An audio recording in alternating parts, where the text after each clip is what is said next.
Bienvenue à toutes et à tous dans le meilleur des mondes, l'émission de France Culture consacrée aux bouleversements suscités par le numérique et les nouvelles technologies. Et ce soir, nous tentons de faire une analyse de la situation économique, législative et politique des crypto-monnaies, ou plutôt des crypto-actifs. Vaste programme. La fin de l'année 2022 a été marquée par le scandale FTX, du nom de cette gigantesque plateforme d'échange qui a fait faillite en laissant derrière elle des centaines de milliers d'investisseurs. Une entreprise fondée par Sam Bankman-Fried, un jeune américain au style décontracté qui risque aujourd'hui 115 ans de prison pour escroquerie. Que dit cette chute vertigineuse des pratiques du secteur ?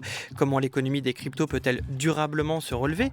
Elle qui repose principalement sur la confiance, avec une promesse de transparence. Comment entrevoir l'après FTX, à un moment où la régulation européenne se fait de plus en plus urgente ? Cette intervention étatique est-elle compatible avec l'idéologie des cryptos basée sur la décentralisation ? Allons-nous vers une nouvelle ère ? Et si oui, laquelle ? Beaucoup de questions et deux invités pour y répondre. Stanislas Batarlimi, bonsoir. Bonsoir. Vous êtes manager crypto et Web3 chez KPMG. Vous pourrez revenir sur les grandes étapes qui ont mené FTX à la faillite, une affaire qui, selon vous, ne remet pas en cause la technologie ni l'idéologie des cryptos, un scandale qui pourrait même permettre d'assainir le marché. À vos côtés, Nastasia Adjadji, bonsoir. Bonsoir. Vous êtes journaliste spécialisée dans l'économie du numérique et la critique des technologies. Vous préparez d'ailleurs pour mai un ouvrage sur les cryptoactifs, un ouvrage plutôt critique aux éditions Divergence. Vous nous expliquerez en quoi la faillite de cet intermédiaire est révélatrice du fonctionnement des acteurs de l'écosystème, tout en analysant le lobbying du secteur en France, voire même en Europe. Au programme également les nouvelles du meilleur des mondes et la chronique de Marie Turcan, rédactrice en chef chez Numérama, qui nous fera une analyse du style capillaire et vestimentaire de Sam Bankman-Fried, dit SBF, ancien patron de FTX. Que d'acronymes. Notre émission s'écoute en direct ou en podcast sur l'application Radio France et se regarde sur la chaîne Twitch de France Culture. Vous êtes de plus en plus nombreux à nous suivre. Le meilleur des mondes, c'est parti.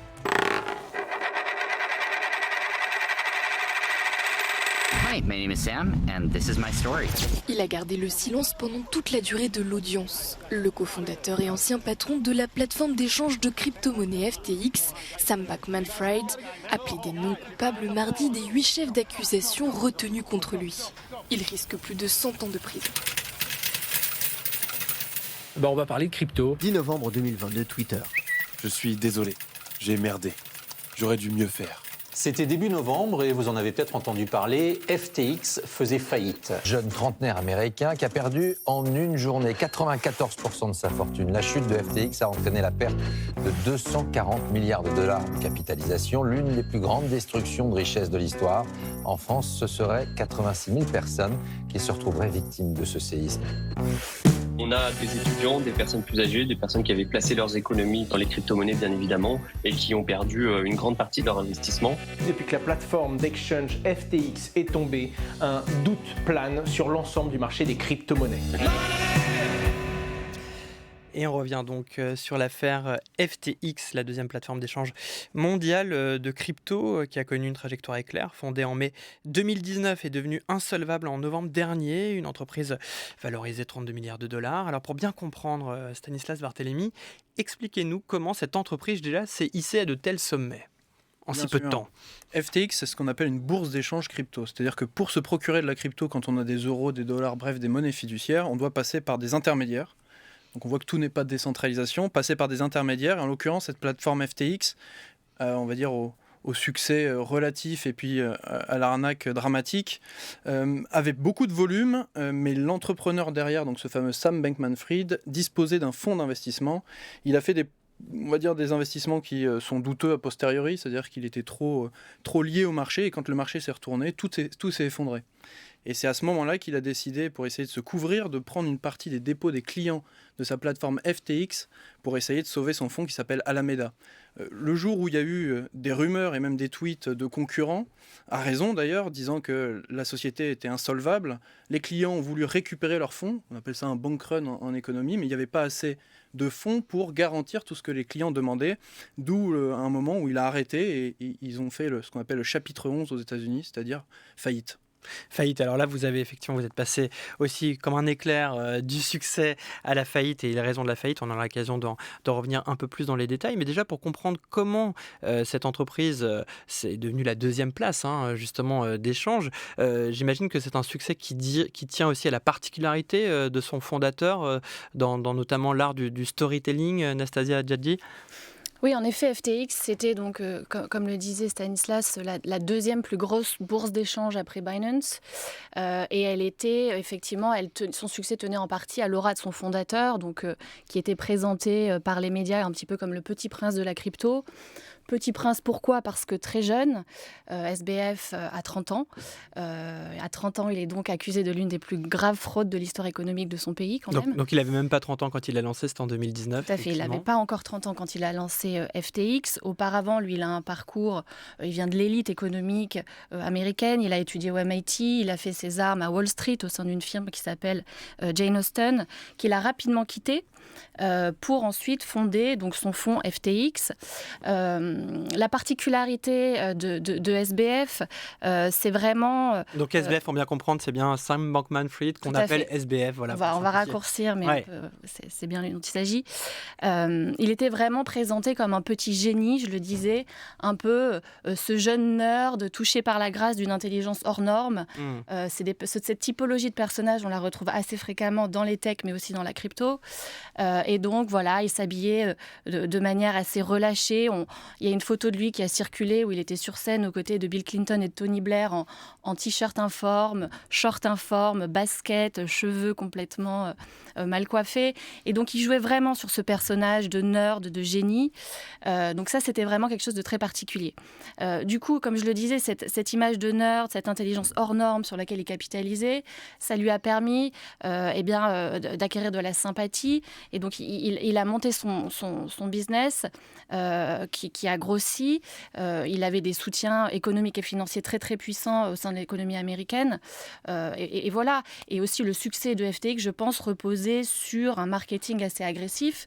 Ils se sont offerts énormément de publicité, que ce soit en achetant des stades de sport, que ce soit en s'offrant des spots publicitaires à la mi-temps du Super Bowl, qui est donc le spot publicitaire le plus cher. Le plus cher de l'histoire, avec une audience effectivement assez remarquable. Colossale. Ils avaient des célébrités comme le joueur de football américain Tom Brady, sa compagne Gisele Bündchen, qui revendiquaient leurs propres investissements. Donc eux aussi ont perdu beaucoup de capital, mais ils étaient vraiment des têtes d'affiche un petit peu pour défendre cette plateforme.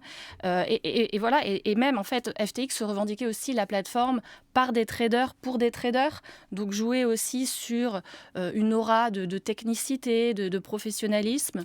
Et un dernier point aussi sur la question de la communication autour de la plateforme, en France en particulier. Il a été montré que les mois qui précédaient la faillite, ils avaient fait pas mal d'investissements publicitaires dans la presse spécialisée crypto, notamment en ayant recours à des techniques somme toute assez communes de brand content. Donc on va payer pour avoir un article un petit peu qui parle soit des produits, soit qui raconte des histoires en lien avec la plateforme. Et moi, dans les témoignages de personnes qui ont perdu sur FTX, on m'a rapporté que certaines avaient cliqué sur ces articles en pensant avoir affaire à déjà une plateforme très solide, mais aussi à un article plus traditionnel. Donc un marketing bien rodé, l'incarnation effectivement de la figure du génie qu'on connaît bien dans la Silicon Valley. D'ailleurs, on a déjà accordé des émissions ici, on essaye de déconstruire cette figure-là comme si c'était une sorte de personne qui serait douée d'un talent particulier. Mais en tout cas, force est de constater qu'il avait cette faculté d'arriver à convaincre à la fois les investisseurs, les médias et puis le public. Quel a été le rôle, Stanislas Barthélemy, le rôle de Binance justement dans la chute de FTX, parce que Binance c'est donc le concurrent, le leader, qui d'ailleurs était assez lié avec FTX, son patron était assez lié avec FTX puisqu'il a été un des actionnaires. Tout à fait. Et il y a eu, je crois, quelques déclarations qui ont précipité aussi la chute de FTX. Exactement, c'est-à-dire qu'à la naissance de FTX, il y a donc son concurrent direct, mais au tout début FTX n'était pas encore grand-chose. Binance par la voix, alors ça fait aussi un acronyme de CZ, le patron Zhao, c'est ça ? Exactement, le patron de Binance. Donc ils ont investi au capital et très rapidement FTX a gagné des parts de marché, notamment sur le marché américain où Binance a eu du mal à fournir de la liquidité et s'implanter. Et il y a eu un peu cette compétition justement à un moment alors qu'il était à son capital de la part de SBF, de Sam Bankman-Fried, de lancer la compétition. Donc c'était un peu étrange d'avoir entre guillemets à son capital son principal concurrent. Et donc ça s'est soldé par un gros chèque, c'est-à-dire que CZ a plus que fait 10 fois sa mise et est parti avec un chèque de 2 milliards que lui a donné donc le patron de FTX. Et c'est un peu le combat des titans, puisque tout procède, du moins la partie où FTX s'effondre, ça procède d'un tweet justement de CZ qui annonce vendre. Parce qu'en plus, il y a un jeton, il y a une sorte de jeton de cet échange, de cette plateforme d'échange. C'est-à-dire que pour comprendre la plateforme, donc FTX a créé sa propre crypto. Exactement. Crypto ABIC, qu'on appelle un jeton, un token. Exactement. Qui s'appelle FTT, c'est ça ? C'est le FTT token voilà. Qui ne donnait pas beaucoup d'utilité, si ce n'est détenir des jetons. Ça permettait d'avoir ce qu'on appelle des frais moindres sur les échanges, donc c'était le seul intérêt à disposer du jeton. Donc le modèle est assez faible, c'est pas du capital, on ne touche pas les dividendes, et c'est justement de par la détention de FTT token en plus du capital que CZ via un tweet annonce qu'il y a des doutes très sérieux suite à un article qui est sorti en disant qu'il n'y avait peut-être pas tout les dépôts des clients comme annoncé et que la boîte n'était pas si solide que ça. Donc là, on a un investisseur majeur qui dit en gros, j'ai plus confiance, parce qu'on parle beaucoup de confiance et de croyance aussi quand on parle de crypto-monnaie, je n'ai plus confiance en FTX, ça crée une panique sur les marchés qui fait que tout le monde se retire et ça va précipiter justement sa chute. Pour bien comprendre, Nastasia Hadjadji, qu'est-ce qu'on lui reproche exactement à SBF dans l'histoire ? Donc on a compris qu'il y avait une histoire de fraude. Est-ce que vous pouvez nous l'expliquer ? C'est le rôle, donc justement, Stanislas a commencé à l'expliquer d'Alameda, mais on lui reproche quoi exactement ?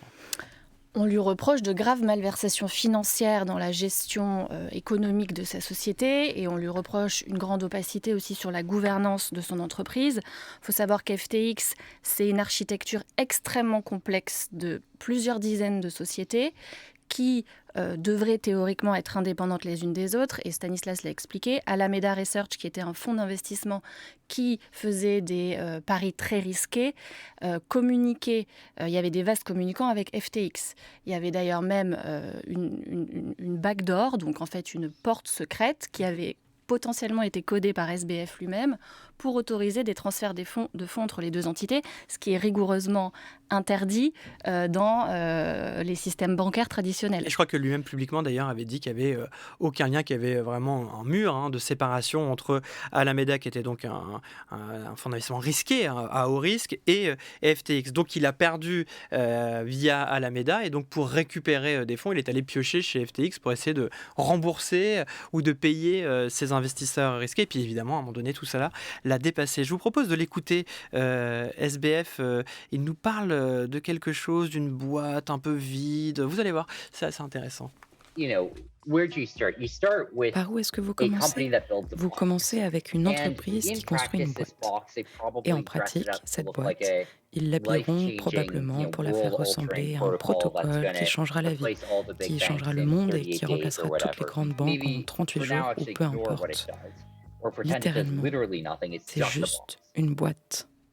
C'est juste une boîte. Alors effectivement, ça a été une utilisation qui a été reprise par la suite de SBF qui nous parle de cette boîte vide. C'est un petit peu finalement ce qu'il a fait, c'est-à-dire qu'il a promis du vide. On n'est pas très loin du système de Ponzi, Stanislas Barthélémy.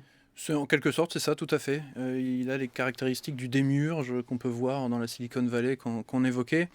Le problème quand même de FTX, ce serait de faire un amalgame avec la technologie, entre guillemets, blockchain, donc par exemple Bitcoin, qui est pour le coup un protocole informatique où on peut échanger de la valeur de manière décentralisée. Et là, ce qui est mis en cause, c'est l'entité centralisée qui permettait de faire la conservation de fonds et surtout le change. Et donc il y a un peu ce distinguo à faire à mon sens, et qui a eu déjà malheureusement, mais dans le système financier, de grands scandales. Je pense que Enron d'ailleurs, qui fait que d'ailleurs le liquidateur de Enron se retrouve aujourd'hui sur FTX, qui est un clin d'œil plutôt amusant. Et il raconte que ce qu'il voit chez FTX est pire que ce qu'il a vu chez Enron, qui est la plus grave faillite de l'histoire américaine. Oui, il y a des mots absolument mais terrifiants de la part de cette personne. Il dit c'est du jamais vu, il n'y avait aucun contrôle interne, aucune politique RH, etc. Donc finalement c'était miroir aux alouettes. Et on lui reproche un amateurisme aussi.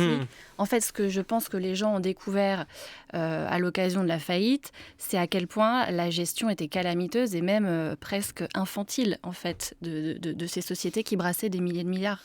D'ailleurs, le nouveau patron justement de FTX qui est arrivé aux commandes a dit qu'il n'avait jamais vu ça, qu'il n'y avait même pas un livret de compte qui était tenu. Enfin, c'était vraiment du grand n'importe quoi. Mais pour revenir justement sur l'analogie avec les scandales qui ont aussi parcouru l'histoire de la finance, c'est quand même assez intéressant de constater que ce qui a fait aussi l'essor des crypto-monnaies, même dans la philosophie, c'était aussi une réponse au scandale de la crise financière de 2008 en disant vous voyez, ce système bancaire que l'on pense fier, etc., peut s'écrouler, est fragile.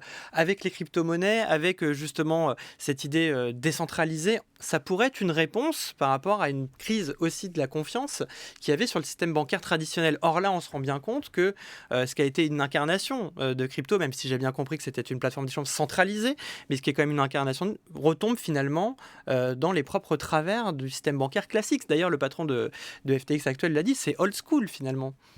Et voire même les accélère, puisque quand même la technologie permet une accélération de l'ingénierie financière sur des actifs qui deviennent du coup très toxiques, et ça prend des proportions derrière qui sont extrêmement graves. À mon sens, la technologie joue un rôle de catalyseur de la toxicité de l'ingénierie financière dans ces cas-là. Donc ça les amplifie. Stanislas, c'était donc un peu dommage quand on est censé être quand on présente parfois comme une réponse à une problématique et qu'on devient quelque part aussi le poison de ce qui est censé être un remède. Oui, mais FTX n'est pas la réponse au problème posé. Donc c'est-à-dire qu'on a dans l'écosystème, il y a une critique du système financier, mais j'ai envie de dire que c'est par des gens qui ont une idéologie politique. Et aujourd'hui, tous ceux qui sont dans l'écosystème ou même les utilisateurs ou détenteurs de crypto ne sont pas en phase forcément avec cette idéologie politique. Par contre, ce qui est aussi intéressant sur FTX avec son patron SBF, c'est qu'il annonçait dans les 10 ans racheter par exemple Goldman Sachs. Donc en plus, il y avait une ambition démesurée qui, a posteriori, semble complètement ridicule. Les intermédiaires de cet acabit, c'est-à-dire pour faire du change crypto, sont nécessaires quand on veut transférer de la monnaie traditionnelle pour obtenir du change. Et donc, c'est là où il y a un besoin de régulation. On arrivera à ce que fait l'Europe, notamment avec un règlement qui s'appelle MiCA pour Market in Crypto Asset. Donc, c'est quelque chose de souhaitable de réguler. 2024, oui. C'est quelque chose de légitime de réguler les intermédiaires, parce que ce sont des plateformes centralisées qui détiennent les cryptos pour le compte de tiers. Mais encore une fois, il n'y a aucun rapport entre ce qu'a fait FTX et le fonctionnement de Bitcoin. Bitcoin n'est jamais plus autant sécurisé que maintenant, a toujours des utilisateurs et tourne toujours. Alors, je vais donner la parole bien sûr à Anastasia Hadjadji dans un instant. Enfin, là où il y a quand même des corrélations, c'est qu'on a bien vu quand il y a eu la chute de FTX, ça a entraîné avec elle Bitcoin, ça a entraîné avec elle tout un système. Et sans parler des intermédiaires, etc. Donc, je comprends bien l'idée de décorréler, mais en même temps, c'était une personne forte de ce système-là. Je ne le nierai pas, oui, c'était une personne forte, c'était encore une fois la deuxième bourse de change, donc c'est sûr que c'est conséquent. Personne ne peut défendre ce qu'il a fait, c'est un fraudeur, c'est normal d'ailleurs qu'il soit traduit devant la justice. Ça, il n'y a aucun sujet là-dessus. Et que les valorisations soient tombées, oui, parce que mécaniquement, à court terme, c'est légitime de se dire que le secteur, avec des acteurs comme ça, et entre guillemets, peut être considéré comme problématique. Mais ça, c'est si on fait l'amalgame, encore une fois, avec l'acteur centralisé et le protocole informatique qui a une utilité sociale, on pourra y revenir. C'est pour ça que je découple. Et je ne nie pas que même sur des clients de KPMG, nous, il y a eu deux teintes. Soit on nous a dit c'est quand même dommage, expliquez-nous, et d'autres qui ont su faire le distinguo. Anastasia Hadjadji. Sur la question de séparer la technologie des systèmes centralisés qui permettent l'échange à partir de ces cryptoactifs, il y a quand même un certain nombre de techniciens du code parmi les cryptocritiques qui expliquent en fait que cette technologie n'est pas aussi efficace que ce qu'elle prétend être. Qu'en matière de moyens de paiement, elle échoue. Elle est beaucoup moins rapide, beaucoup moins efficace que ce qui existe déjà, donc des systèmes de paiement comme Visa, Mastercard, que les protocoles de Bitcoin, si on les compare avec le volume de transactions qui sont supportés par ces réseaux Mastercard et Visa, c'est ridicule. Et même avec le protocole Lightning Network, qui est une couche supplémentaire technologique qui était censée réparer un certain nombre de problèmes. Donc sur la question du moyen de paiement, les techniciens expliquent que ce n'est pas vraiment efficace. Par ailleurs, il y a aussi d'autres types de problématiques. Sur la question de la réserve de valeur, on voit bien que c'est une valeur qui est extrêmement volatile, qui fluctue. Donc, quand on dit Bitcoin est un rempart contre l'inflation, c'est aussi faux parce qu'on voit aussi que ça suit quand même les cours de l'inflation. Donc, les promesses sur cette technologie pure, elles sont aussi critiquables. Je pense qu'on ne sera pas d'accord. Alors oui, je vais vous donner la parole tout de suite, Stanislas. Il y a 2 points là que je retiens de limites. Alors à la fois technique, c'est-à-dire et puis ensuite c'est sur la volatilité, mais en fait qui est plutôt indexée, comme vous le disiez, aux événements extérieurs. Inflation, de toute façon, on a vu aussi les conséquences de la guerre en Ukraine, par exemple, sur les crypto-monnaies. Mais je vous laisse répondre. Oui, je pense que c'est un raisonnement fixiste, parce que maintenant, si on fait... Un raisonnement, pardon ? Un peu fixiste sur le fait que la technologie soit limitée, etc. Il y a déjà sur le protocole Bitcoin, quand on regarde tous les volumes de transactions, ça dépasse déjà Visa et Mastercard, par exemple. Alors, on n'a pas les mêmes chiffres. Sur l'année 2021-2022, tout est transparent. Mais en fait, la blockchain est transparente, donc c'est assez facile finalement d'agréger toutes les transactions et d'en tirer un volume. Mais là où je vous rejoins, c'est sur le paiement. Aujourd'hui, ce n'est pas encore satisfaisant. Mais c'est raisonnement fixiste parce qu'il y a déjà des solutions de scalabilité. Alors, on a évoqué Lightning Network, mais si on sort de... Scalabilité, c'est qu'on va essayer de dupliquer justement ce qui fonctionne, de reproduire en fait un modèle qui fonctionne. L'idée, en gros, c'est le passage à l'échelle. C'est-à-dire qu'aujourd'hui, le protocole Bitcoin est parfaitement sécurisé et décentralisé, mais c'est au détriment du nombre de transactions qu'on fait, puisque si on essaye de mettre plein d'acteurs, on va dire, de manière horizontale qui gèrent le réseau, on ne peut pas faire beaucoup de transactions puisque ces acteurs doivent communiquer. Donc c'est un peu ça, c'est l'idée. Donc il y a déjà beaucoup de volume, et sur la partie paiement, en réalité, on n'utilisera pas justement Bitcoin directement pour du paiement, on utilisera d'autres couches qui vont se superposer de la même manière que l'Internet aujourd'hui est construit en couches. Et donc je pense au contraire aujourd'hui, quand je vois les innovations qui se passent sur Bitcoin avec Lightning Network ou même sur Ethereum qui est une autre blockchain, la promesse à horizon 2-3 ans, on voit que ça mature, qu'on peut faire du passage à l'échelle, et c'est justement de faire du transfert de valeur quasiment à des frais modiques, quasiment de la centime, mais de manière quasi instantanée, sans être au détriment, encore une fois, de cette sécurité, cette décentralisation que j'évoquais tout à l'heure. Ce qui fait qu'on ne parle plus de Bitcoin comme l'unité numérique, l'unité de compte. On parle de Bitcoin ou même d'Ethereum comme l'infrastructure qui permet de faire du paiement, et ce paiement n'est pas forcément utilisé, on ne fait pas forcément du paiement, et je suis même convaincu que l'adoption ne se fera pas avec du paiement en utilisant Bitcoin ou l'Ether comme monnaie, mais au contraire notamment avec des stablecoins. Et donc, des stablecoins pour vulgariser, donc ce sont des crypto-monnaies qui sont adossées à des cours de monnaie connues ou à des valeurs, on va dire, plus refuges ou plus stables, comme le dollar, l'euro ou l'or. Oui, Nastasia Hadjadji. Premier point déjà, là on a beaucoup parlé de Bitcoin, mais il y a une jungle absolument colossale de cryptoactifs en circulation. Pour revenir à la problématique qui était la nôtre depuis le début de l'émission, de la dangerosité, des faillites, ces blockchains-là, ces cryptoactifs, cette jungle-là, ne sont pas du tout ni sécurisés ni encadrés comme ils devraient l'être. Et c'est là aussi que se niche une grande part du risque associé à cette économie, en fait, premièrement. Et ensuite, par ailleurs, sur la question des tokens supposément stables, l'une des grandes affaires de 2022, c'est aussi l'effondrement d'un écosystème de stablecoin, précisément, qui était l'écosystème Terra Luna, où là encore, en l'espace d'une nuit, on a quand même une perte de valeur de 50 milliards de dollars. Des investisseurs, et notamment des centaines de milliers de petits investisseurs, des gens normaux, qui pourraient être mon frère, mon cousin, ma mère ou ma cousine, qui ont perdu énormément d'argent. Et ça, c'est arrivé avec une brutalité extrême. C'est-à-dire qu'on a un token qui a chuté à 0 en l'espace de quelques heures. Oui, mais c'est pas n'importe quel type de stablecoin. Présenté comme stable. Oui, présenté comme stable par les personnes qui étaient derrière, mais qui avaient aussi des intentions frauduleuses. Et en analysant le projet, en tout cas moi j'ai jamais touché à ça, en analysant le projet, on voyait tout à fait que ça tenait pas économiquement. Ce serait dommage, pareil, de faire l'amalgame entre tous les modèles de stablecoin. Comment un néophyte ? Alors, je suis d'accord, mais c'est vrai que pour replacer la question, c'est que ça commence à faire beaucoup. Là le but du jeu, c'est effectivement, et là on ne veut pas du tout tomber sur des poncifs ou des idées reçues. D'ailleurs, on a fait une émission il y a plus d'1 an sur la question. On a essayé de bien comprendre les vertus de la blockchain, on a essayé de comprendre aussi le protocole Bitcoin, etc. Néanmoins, force est de constater sur cette année 2022 que entre la chute de FTX, même si on arrive à la décorréler, mais qui embarque avec elle et qui, là je reprends les propos de Nasser, est un peu symptomatique aussi de certaines pratiques dans le secteur, et ce stablecoin qui est censé effectivement être une monnaie stable, comme son nom l'indique, et là on a quand même aussi l'exemple avec Terra Luna d'une stablecoin qui a sombré. Donc vous, experts, vous arrivez à faire le distinguo, mais le grand public qui... Et ce serait dommage d'investir dans quelque chose qu'on ne comprend pas déjà. Mais beaucoup le font à cause du marketing agressif autour de cette industrie qui est présentée comme le nouvel Internet, comme quelque chose qu'il ne faut pas rater, soit sinon on va carrément louper le train et être complètement has-been, soit parce qu'on explique aux gens qu'ils peuvent s'enrichir gratuitement et sans travail. Juste pour reprendre cette idée de on va rater le train, on va se sentir has-been, Stanislas Barthélemy, est-ce que lorsqu'on a parlé justement des investisseurs sur FTX, qui sont tous allés, des investisseurs très respectables, on a parlé de cette logique du FOMO, c'est-à-dire de l'impression de penser qu'on va rater la grande affaire, et c'est ce qui a fait qu'il y a eu un manque de vigilance aussi de la part des grands investisseurs qu'on peut justement rapprocher du manque de vigilance quelque part du lambda qui se dit tiens, on me dit que c'est là où il faut aller, j'y vais et je vérifie pas. Oui, il faut savoir raison garder. Déjà, quand on a peur et qu'il faut investir dans la précipitation comme ça, je pense que c'est jamais une bonne technique d'investissement, mais ça vaut pour la crypto, mais ça vaut pour n'importe quoi. Il y a des cours de bourse et des entreprises qui soit ont été frauduleuses, soit sont tombées à zéro puisque l'entreprise n'a pas fonctionné. Mais pour revenir juste sur la notion de stablecoin, oui, le projet, en l'occurrence Terra Luna, c'est quelque chose d'assez complexe d'apparence, mais finalement, économiquement, ça ne tenait pas. Il ne faut pas dire que les stablecoins sont mauvais par essence.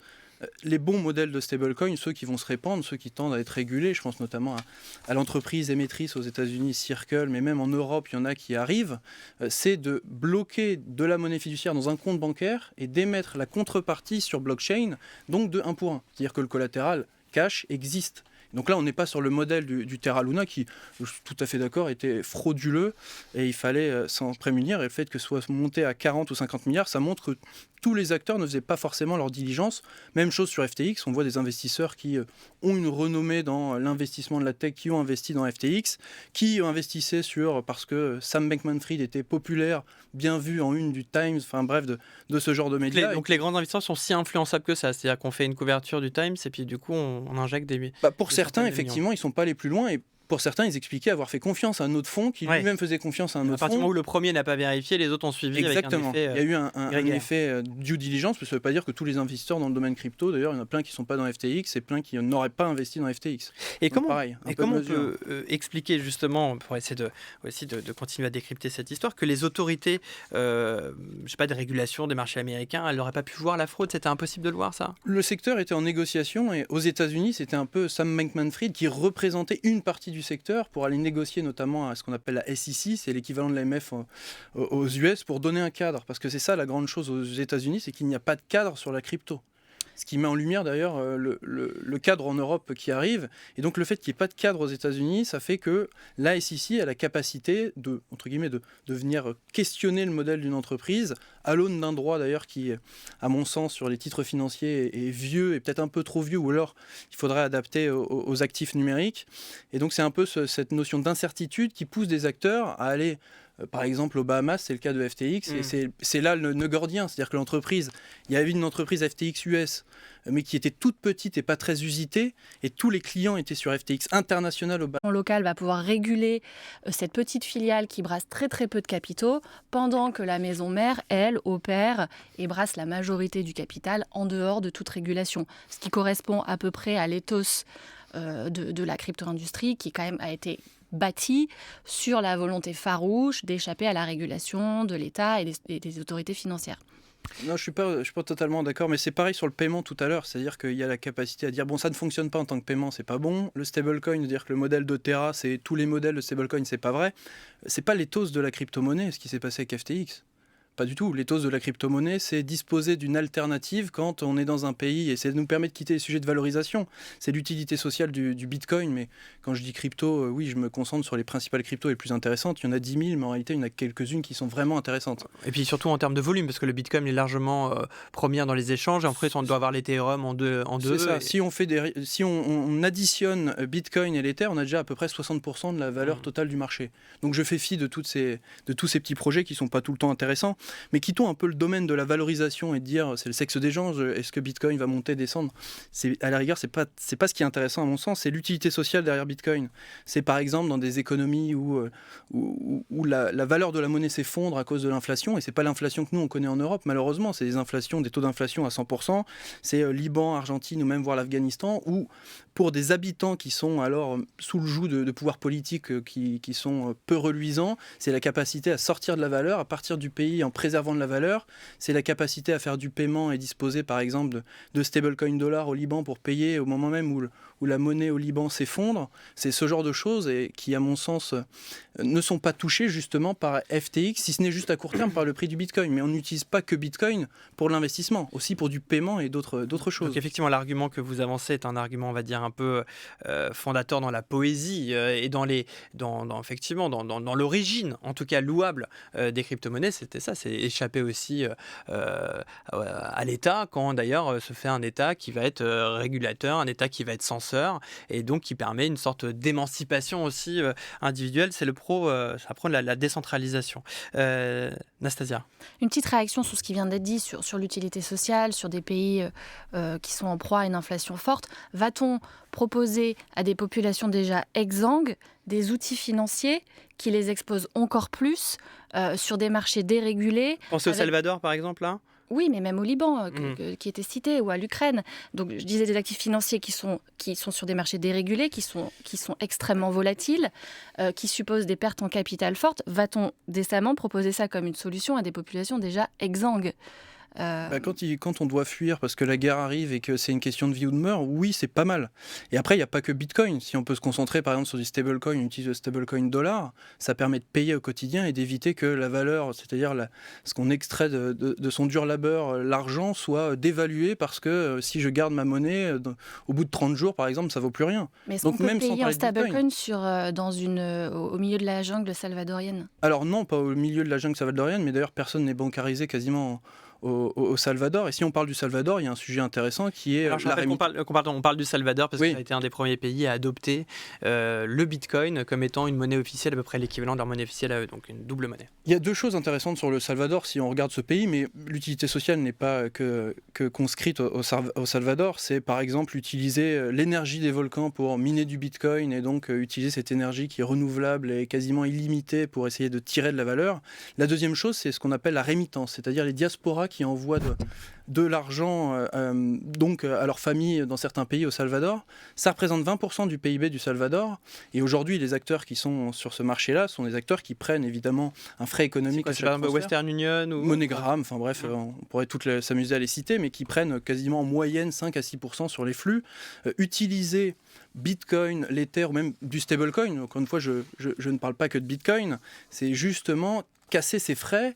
Et donc, quelque part, plus d'argent pour les diasporas et pour les... Mais encore faut-il, si je peux me permettre, avant d'envoyer aussi la musique, encore faut-il être bien informé. On l'a dit tout à l'heure, à quel point, justement, le manque d'informations, justement, sur FTX a causé des faillites parce qu'on ne savait pas reconnaître le bon du mauvais placement. Lorsqu'on est dans des pays que vous citez, Liban, Salvador, etc., dans des populations qui ne sont pas forcément des populations totalement outillées, c'est peut-être pas simple aussi d'arriver à une information et d'être renseigné. Je me permets juste une chose avant de te céder, enfin je me permets de te tutoyer, Nastasia. Quand on est au Liban et qu'on est aujourd'hui menacé, on comprend très vite l'utilité de Bitcoin comme une alternative. Encore une fois, je pense qu'il y a un peu le biais d'être dans une ère économique plutôt en protection, dans une démocratie libérale. Je vous assure, en tout cas, moi j'ai parlé à certains Libanais, ils comprennent tout à fait l'enjeu quand il s'agit de préserver son travail, préserver sa vie. Nastasia Djadi pour répondre, et puis après on va aller du côté d'Alain Souchon. Déjà, d'une part, pour accéder à Bitcoin, quand on est libanais, on passe souvent par des sociétés privées qui sont extranationales et qui n'ont pas forcément les intérêts des Libanais en tête. Donc déjà, d'une part. Par ailleurs, juste rapidement, sur le Salvador, qui est véritablement le produit d'appel de la crypto-industrie, qui est présenté unanimement comme véritablement ce qui se fait de mieux et un pays avant-gardiste, ça va sauver la population, c'est génial. Il faut rappeler que les études scientifiques, les articles de presse, les reportages montrent à quel point c'est un échec économique et politique qui sert les visées électoralistes d'un président autoritaire. Les rémittances, c'est une institution économique américaine qui a montré que seuls 2% des rémittances se font en crypto et en Bitcoin. C'est marginal. C'est vrai que le bilan a été quand même contrasté. C'est trop rapide pour... Parce que ça fait un peu plus d'un an, c'est ça ? C'est ça, ça fait plus d'un an. Mais ça fait un an et quelques mois. Juger, mais encore une fois, j'ai presque envie d'être d'accord avec toi ou vous, si tu préfères. Alors, mettez-vous d'accord, vous pouvez, vous voyez-vous, tutoyez-vous, mais en tout cas, un petit peu de cohérence, parce que sinon on est comme les cours, vous savez, qui osent entre le tu et le vous, à un moment donné on s'y perd. Donc du coup, pour éviter toute spéculation de cours, moi je vous emmène à une valeur sûre de la chanson française, une valeur refuge même, Alain Souchon, qui va partir avec notre petit parachute doré, celui qu'aurait bien voulu emprunter un certain Sam Bankman-Fried. Vous êtes dans le meilleur des mondes.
C'est l'heure du journal. Better, happier, comfortable, not drinking too much, regular exercise at the gym, 3 days a week. Les nouvelles du meilleur des mondes, François Saltiel.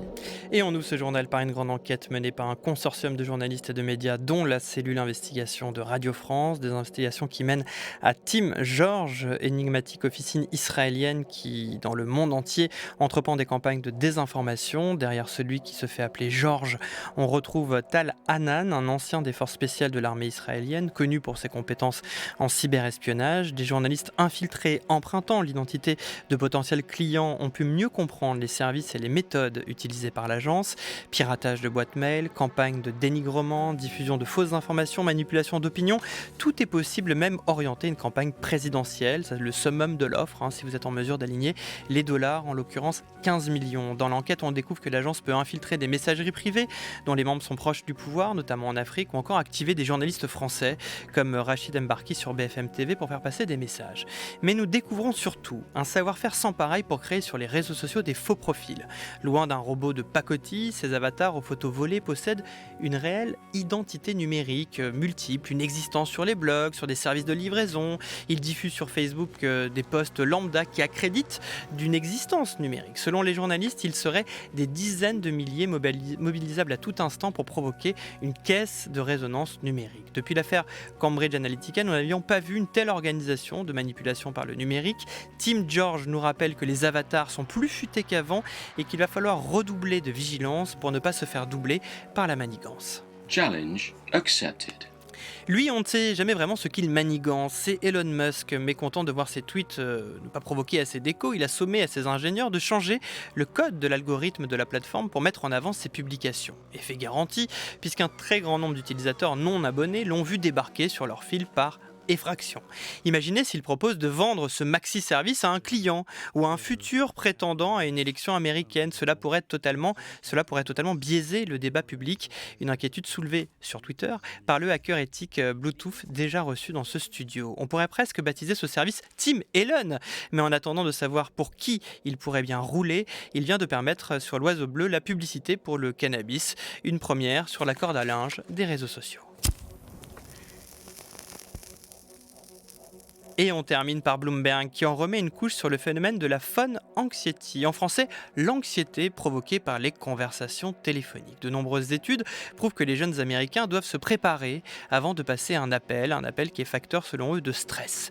Les jeunes ne se servent quasiment plus de leur téléphone pour téléphoner et la sonnerie est souvent synonyme de problème ou d'un rappel à l'autorité parentale.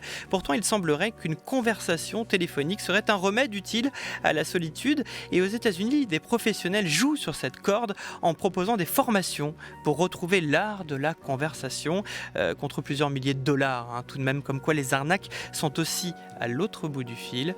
Ne raccrochez pas, vous êtes bien dans le meilleur des mondes. If you'd like to make a call, please hang up and try again. Et nous discutons toujours ce soir ensemble des crypto-monnaies, de la manière dont les crypto-monnaies se relèvent après cette année 2022 qui a été particulièrement compliquée, marquée par la faillite de FTX. Nous sommes en compagnie de Stanislas Barthélémy, qui est manager crypto et Web3 au sein de KPMG, et avec Nastasia Hadjadji, qui est journaliste spécialisée dans l'économie du numérique et la critique des technologies. Nous sommes également sur Twitch, où vous pouvez poser vos questions. J'en prends une. Par quel mécanisme les particuliers lambda seront-ils prêts à accepter d'être responsables de leur argent plutôt que de les confier à des échanges décentralisés? Voilà une question de Stick 44. Stanislas, si vous souhaitez y répondre. Avec plaisir. C'est toujours sur la notion d'alternative, c'est-à-dire pour des raisons politiques, de guerre, ce type de raisons, mais pour des raisons aussi même personnelles et idéologiques, on peut vouloir disposer de ces actifs numériques. Le terme actif est d'ailleurs intéressant, c'est que pour la première fois dans le monde numérique, on a un actif. On ne dépend pas d'un intermédiaire chez qui on fait de la conservation. Ça peut être le cas. Et d'ailleurs, au fur et à mesure de l'adoption, on donne un ordre de grandeur, c'est à peu près plus de 400 millions de personnes qui disposent de crypto dans le monde. La majeure partie de ces personnes passent par des intermédiaires. Relativement peu utilisent les solutions, ce qu'on appelle d'autoconservation, c'est-à-dire on devient soi-même sa propre banque en disposant d'un portefeuille qu'on sécurise soi-même. On sécurise avec beaucoup d'outils justement qui sont créés, qui sont fait d'autant plus connaître suite au scandale FTX. Stanislas Barthélémy, vous nous dites que finalement ce scandale-là pourra avoir une vertu, le fait d'assainir un peu le marché, l'écosystème. Oui, ça pose des questions légitimes chez les décideurs politiques et notamment les régulateurs, c'est de savoir comment on appréhende ces intermédiaires, puisque c'est ça le nœud gordien, c'est ces intermédiaires qui font la gestion centralisée. Et en Europe, on a plutôt une bonne réaction, c'est-à-dire qu'au Parlement européen, il y a eu un règlement MiCA, Marketing Crypto Assets, donc qui s'occupe justement de ces questions sur les actifs relatives aux actifs numériques, qui entrent en vigueur en 2024 et qui justement essayent de réguler le secteur et ses intermédiaires, de faire en sorte qu'il y ait des fonds propres, qu'il y ait une assurance professionnelle sur l'entreprise, qu'il y ait une politique de gestion des conflits d'intérêts, de cybersécurité, etc. Et ça, c'est une bonne chose.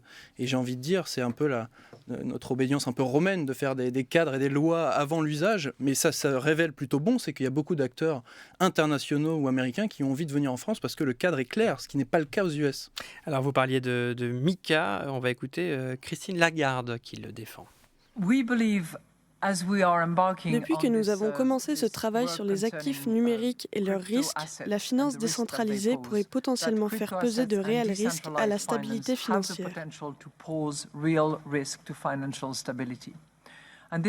Et ce sera particulièrement le cas si la croissance rapide des marchés et des services liés aux actifs numériques se poursuit et qu'ils intensifient leurs interconnexions avec le secteur financier traditionnel et l'économie au sens large. Pour le moment, les liens entre le secteur privé des actifs numériques et la finance traditionnelle restent toujours limités. Mais aujourd'hui, le Comité européen du risque systémique soutient l'adoption rapide et l'application de la régulation sur les marchés des cryptoactifs que vous connaissez tous très bien sous le nom de MiCA. Voilà, la présidente de la Banque centrale européenne, Christine Lagarde, donc avec cette volonté de régulation qui va donc arriver à partir de 2024. Nastasia Hadjadji, vous êtes assez sceptique quant à la portée réelle de ces textes. Alors déjà, avant de répondre peut-être sur la question des textes, je voudrais rebondir sur le fait qu'il faille réduire les problématiques de la crypto-industrie à des sujets qui ne concerneraient que les intermédiaires. Je pense que c'est une vision trop réductrice et trop optimiste. En réalité, sans ces intermédiaires-là, il n'y a pas les rendements qui sont proposés aux personnes qui sont attirées par cette industrie. Donc je rappelle que c'est quand même une industrie qui pouvait proposer des rendements qui allaient jusqu'à 20% sur certains placements financiers, donc très très important, évidemment de manière ahurissante, bien plus important que ce que propose le système bancaire traditionnel. Donc ça a attiré beaucoup de personnes. Si on enlève ces intermédiaires, on n'a plus ces rendements et on n'a plus aussi ce volume qui caractérise ce marché. Et par ailleurs, je pense que croire comme ça en la fonction autorégulatrice du marché qui arriverait à séparer le bon grain de livret et finalement à se purger lui-même de ces mauvais acteurs, personnellement, c'est pas quelque chose c'est pas une position que je défends. Du coup, on en vient à cette question de la régulation. À l'échelle européenne. Effectivement, à l'échelle européenne, il y a un volontarisme qui est très clair. Après, il concerne donc pour Mika des éléments somme toute basiques, en tout cas le minimum qu'on puisse faire en termes de protection des consommateurs. Donc l'idée, c'est d'essayer d'appliquer un certain nombre de règles qui prévalent dans le système bancaire et financier à ce secteur des cryptoactifs, mais on reste sur quelque chose qui est quand même très très basique en termes de protection des consommateurs. Donc évidemment, cette régulation, elle est extrêmement positive en Europe. Pour ce qui est du reste du monde, c'est très très inégal. On voit en ce moment, de manière extrêmement récente, depuis le mois de janvier, que la Security and Exchange Commission, donc l'AMF américain, est en train de serrer la vis de manière assez forte. En restreignant l'accès justement des intermédiaires au système bancaire traditionnel, donc en restreignant leur capacité à ouvrir des comptes en banque et donc à faire circuler ces capitaux. Et elle prend aussi un certain nombre d'actions sur les stablecoins précisément. Peut-être que tu as des informations un peu plus fraîches que moi, mais je sais que la question des stablecoins, la SEC considère que cet objet en particulier a des risques qui sont importants pour les investisseurs. Stablecoin, d'ailleurs, je crois qu'il y a une actualité, justement, avec la création d'une stablecoin justement basée sur l'euro, c'est ça ? Oui, ouais. C'est ça. En Finlande, c'est une société finlandaise, Membrane Finance, qui propose un stablecoin euro et qui est régulé en tant que monnaie électronique, et ça anticipe ce que fait Mika, c'est-à-dire pour émettre un stablecoin avec une parité 1 pour 1 avec un euro dans un compte bancaire, effectivement, il faudra avoir l'agrément de monnaie électronique. Mais pour revenir sur le propos de Nastasia, c'est que souvent j'ai envie d'être d'accord avec toi, mais je trouve qu'il y a une vision un peu monolithique de l'écosystème. Tout à l'heure, par exemple, dire que l'écosystème défend le Salvador, c'est pas le cas. Je peux trouver que l'initiative est intéressante sans défendre un pays qui est objectivement... C'était un produit d'appel. Là, vous revenez un petit peu en arrière. Une dictature, c'est vrai. Continuez à avancer, c'est-à-dire ça a été dit. Je le concède. C'est sur les intermédiaires, non, c'est souhaitable. C'est ce que dit Madame Lagarde, et a raison, c'est qu'il faut réguler les intermédiaires qui aujourd'hui sont les portes d'entrée vers cet écosystème. Alors oui, il y avait des marketing un peu agressifs sur les taux à 20%, mais 20% c'était ce qui est proposé. Quand on parle des intermédiaires, on est d'accord qu'on parle justement des plateformes, des entreprises et Binance et des entreprises. Comme est-ce que justement la faillite de FTX ne va pas renforcer encore plus la place de Binance et donc quasi monopole de Binance. Voilà, c'est ça, la puissance de cet intermédiaire-là qui devient quasiment peut-être Et d'ailleurs, les monopoles sont pas souhaitables. C'est-à-dire qu'on serait content d'avoir Coinbase et d'autres acteurs, même français, européens, a fortiori. C'est toute la régulation en France qui date de la loi Pacte en 2019 de créer, pareil, l'enregistrement ou l'agrément. Bref, c'est différentes notions, mais une sorte de label pour pouvoir proposer des services sur le marché français. Et on a de belles entreprises PSAN en France, de Bitstack à Aplo, qui ont des clients qui se développent et qui vont vers la réglementation européenne en levant des fonds, se structurant, en faisant de la compliance. Et ça, c'est à mentionner, c'est-à-dire de ne pas dire que tous les intermédiaires sont mauvais. FTX était aux Bahamas, une mauvaise gestion infantile, etc. En France, on a des bons acteurs qui se créent, d'ailleurs, qui ne sont pas tellement concernés par toutes ces arnaques.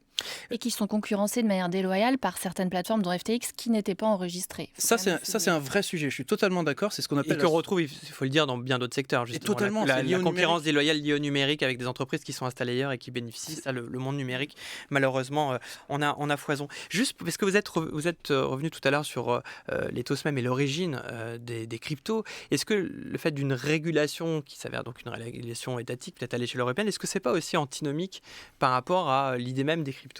Ça dépend. Si on se réfère au manifeste des cypherpunks ou à l'idéologie qui baignait dans la création de ça, il faut rappeler qu'on était quand même sur les deux blocs, l'URSS, et donc la crainte de l'irruption d'un acteur étatique sur les échanges, et en l'occurrence la vie privée. La valeur, c'est une des choses les plus fondamentales.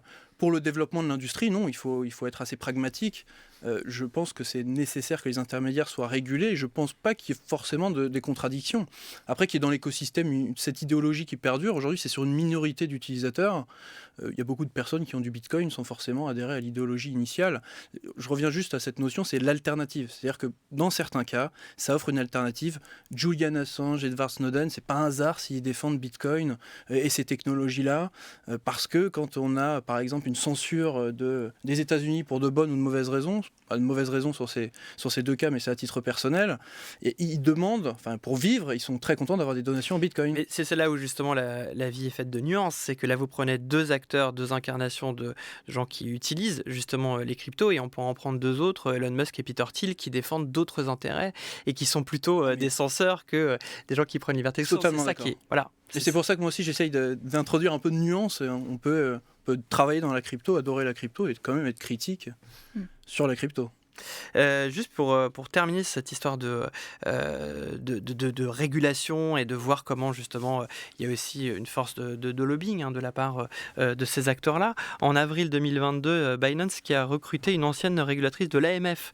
Donc on voit qu'on est aussi dans une forme de porosité. C'est un lobbying qui est assez massif. Nastasia Djadjitla, vous l'avez aussi analysé, quantifié cette puissance de lobbying. Oui, alors dans le cas de Binance, effectivement, ils ont été déjà accueillis en grande pompe par Emmanuel Macron lors du sommet Choose Friends qui avait lieu à Versailles. Bon, il y avait un aéropage de patrons de la tech et certains de la crypto, dont le patron de Binance. Il me semble qu'il devait y avoir celui de Coinbase aussi qui était présent, ou de Kraken. En tout cas, des gros exchanges comme ça. Et Binance a des ambitions en France qui sont énoncées. Et donc, de manière à s'implanter, ils ont effectivement recruté chez les hauts fonctionnaires français, donc Stéphanie Cabossoaras qui était donc une des directrices de l'AMF et également un ancien du Trésor dont je pourrais retrouver le nom, Bruno Bézard. Voilà. Donc 2 hauts fonctionnaires français dont l'une appartenait quand même, a fait en tout cas une partie de sa carrière au sein d'une autorité supposément indépendante pour justement réguler les marchés financiers. Donc ça pose question. Et juste un chiffre rapidement, donc ça c'est la France qui est un tout petit minuscule marché, mais aux États-Unis, là où vraiment c'est un énorme marché en matière de cryptoactifs, on considère que le nombre de lobbyistes entre 2018 et 2021 sur la question des cryptoactifs a triplé. Et ils sont recrutés, là encore, chez beaucoup d'anciens des agences de régulation. Et puisque vous parlez des États-Unis, pour revenir à notre fameux SBX, on rappelle que ça a été un des plus grands donateurs justement de partis politiques, notamment les démocrates. Et pour les midterms, il a investi 40 millions de dollars. Donc là, on voit aussi, sans du tout présupposer d'une certaine influence, mais en tout cas beaucoup d'argent qui a été investi chez les démocrates. Et chez les républicains aussi. Et chez les républicains, je crois que c'est son cofondateur qui lui a investi. Voilà. Et ça, c'est un principe, non pas de crypto, mais qui est un principe de jeu au casino. Si on parie sur le rouge et le noir, à part tomber sur les zéros, on est sûr de gagner. Comme on gagne une chronique de Marie Turcan qui nous a rejoint dans ce studio. Bonsoir Marie. Salut. J'ai bien aimé justement Anastasia qui parlait de grandes pompes tout à l'heure, puisqu'on va pas parler de pompes, enfin presque, on va parler de style vestimentaire de notre ami SBF. On vous écoute Marie, puisque vous allez faire une petite analyse de ce style qui est devenu une marque de fabrique. C'est vrai, je vais vous planter le décor. La scène se déroule la veille de la première apparition de Sam Bankman-Fried à la télévision américaine. Un collègue l'interpelle. « Bon, quand est-ce que tu vas couper tes cheveux? Tu as l'air ridicule. » L'intéressé répond, pragmatique. « Je pense qu'il ne faut pas que je les coupe, cela ferait perdre de la valeur à l'entreprise. Je crois qu'il est important que les gens pensent que je suis fou. » Cette anecdote est rapportée par le New York Times en mai 2022 et elle résume bien comment le fondateur de FTX a réussi à tirer profit d'une esthétique survalorisée dans la Silicon Valley, le mythe du petit génie mal sapé. Bankman-Fried a poussé le concept à l'extrême, basket en mauvais état, t-shirt informe, bermuda délavé, le trentenaire ne passait pas inaperçu au milieu des autres hommes en costard. Ça vous rappelle personne? Alors Marc, Bordeaux, vous avez cassé Erika et toi? Comment tu sais ça? C'est sur ton blog? Ouais, mais ça va? J'ai besoin de toi. Je suis là pour toi. Non, j'ai besoin de l'algorithme que tu utilises pour classer les joueurs d'échecs. Ça va, t'es sûr? On classe des filles. Tu veux dire des étudiantes? Ouais. Tu crois que c'est une si bonne idée? J'ai besoin de l'algorithme. Marc. J'ai besoin de l'algorithme. Vous aurez reconnu The Social Network, le film sur Facebook. L'acteur Jesse Eisenberg y campe un Mark Zuckerberg revanchard, caché dans son hoodie avec une bonne touffe de cheveux bouclés mal peignés. Le même Zuckerberg deviendra en partie célèbre pour ses fameux t-shirts gris identiques. Ce que l'histoire dit d'ailleurs moins souvent, c'est que ces t-shirts coûtent 300 $ pièce et étaient faits sur mesure par un couturier italien. Et pour vous, Samari, qu'est-ce que ça signifie? Eh bien qu'il serait peut-être temps de casser le mythe. La supercherie Bankman-Fried met en lumière l'aveuglement de certains investisseurs, qu'il méprisait d'ailleurs lui-même, assurant qu'il ne porterait jamais de pantalons fermés devant eux. On pourrait se montrer moqueur, se dire que bon, ils ont eu que ce qu'ils méritent, mais qui en pâtit en réalité de ce biais? Je citerai Nisha Dua, responsable d'un fonds d'investissement américain, qui confiait récemment aux médias Axios: parmi les milliers d'entrepreneuses que j'ai rencontrées, je ne prends pas de risque en disant qu'il n'y en a pas une seule qui se soit habillée comme Sam Bankman-Fried. D'Einstein aux personnages de séries comme The IT Crowd ou Silicon Valley, les exemples crient tous la même chose. Vous pouvez faire confiance à ces hommes qui n'ont pas besoin de faire d'efforts car ils sont géniaux. Cela s'éteint en politique. Prenez Donald Trump, Boris Johnson avec leurs costumes trop grands et leurs cheveux de paille. Là où un look négligé peut être valorisé chez un homme, surtout quand il est blanc, une femme, encore plus si elle est racisée, s'entendra dire qu'elle ne présente pas assez bien pour qu'on lui fasse confiance. Imaginerait-on une seconde qu'une femme puisse faire croire qu'elle est folle pour attirer l'argent d'investisseurs ou récolter les voix dans les urnes? On appelle ça le double standard. Et lorsqu'on sait que les femmes ont levé seuls 2% des investissements aux États-Unis l'an dernier, on se dit qu'à ce rythme, ce sont nos arrière petites filles qui accéderont peut-être à l'égalité. Merci beaucoup Marie Turcan pour votre chronique qui fait écho quelque part à notre sujet de la semaine prochaine sur le technoféminisme, comment le numérique aggrave les inégalités. On sera avec Mathilde Saliou. Peut-être un commentaire, Stanislas Barthélémy, sur la chronique de Marie Turcan. La crypto, finalement, quand on regarde la classe d'actifs où il y a le plus de femmes qui ont investi dedans, donc il y a encore une surreprésentation des hommes, 60%, parce qu'on a fait KPMG avec l'ADAN, Association pour le développement des actifs numériques, a fait une étude qui porte sur fin 2021 sur la crypto avec Ipsos, donc méthodologie éprouvée scientifique. On voyait qu'il y avait 60% des investisseurs qui étaient des hommes, donc 40% des femmes, ce qui fait que c'est toujours trop, mais mine de rien, c'est mieux que d'autres classes d'actifs. Parce que c'est vrai, quand on regarde le monde de la crypto comme ça, vu de l'extérieur, et ceux qui les représentent, j'allais dire celles et ceux dans une formule bien choisie, mais c'est plutôt ceux qui les représentent en fait. C'est quand même on a l'impression que c'est quand même un écosystème d'hommes. Comme dans la tech. Après, j'ai eu la chance d'être recruté par Claire Balva, qui est la patronne de Blockchain Partner et qui est un modèle, mais avec Alexandre aussi, les deux, justement, qui nous ont sensibilisés sur ces sujets-là. Mais oui, effectivement, pour reprendre le mot de Nastasia, je suis optimiste. Donc optimiste par la volonté et pessimiste par l'intelligence, comme disait Gramsci. Mais je pense que l'écosystème peut faire mieux. Et en tout cas, cette étude Ipsos me donnait quelques raisons de le penser. Voilà, une citation de Gramsci, vous êtes bien sur France Culture. Nastasia, vous êtes optimiste aussi ou plutôt pessimiste ? Alors moi, je suis plutôt pessimiste sur la question des cryptoactifs. Et par ailleurs, ce que ça m'évoque, pour rebondir sur ce que dit Stanislas, c'est à quel point cette industrie sait bien se marketer. À savoir qu'aux femmes, on va vendre de l'émancipation, aux pauvres, de l'émancipation, mais cette fois financière, aux populations du Sud, on va leur parler d'inclusion. Mais à la fin, ce qu'on trouve, c'est quand même des perdants, beaucoup de perdantes, des centaines de milliers, je le répète, c'était des millions aujourd'hui d'investisseurs et d'investisseuses qui ont perdu de l'argent dans certains des scandales dont on a parlé ce soir, mais globalement dans une industrie qui est très prédatrice, et notamment pour les plus fragiles. Voilà, des propos, justement, des témoignages qu'on retrouvera sans doute dans votre ouvrage qui va paraître en mai aux éditions Divergence. Merci à tous les deux d'avoir été présents pour cette émission. Je remarque que vous avez commencé en vous voyant et vous terminez en vous tutoyant. Ça veut dire que le meilleur des mondes, malgré ces nuances et cette divergence, peut rapprocher, et ça fait plaisir. Merci à tous ceux qui m'ont aidé à préparer cette émission. Juliette Deveau à la préparation, Héloïse Robert, notre stagiaire, et aussi modératrice à la réalisation, Camille Maty, à la réalisation technique, Florent Bujon, à la réalisation vidéo, Dimitri Paz. Le meilleur des mondes, c'est terminé. Une émission, bien sûr, à réécouter en podcast.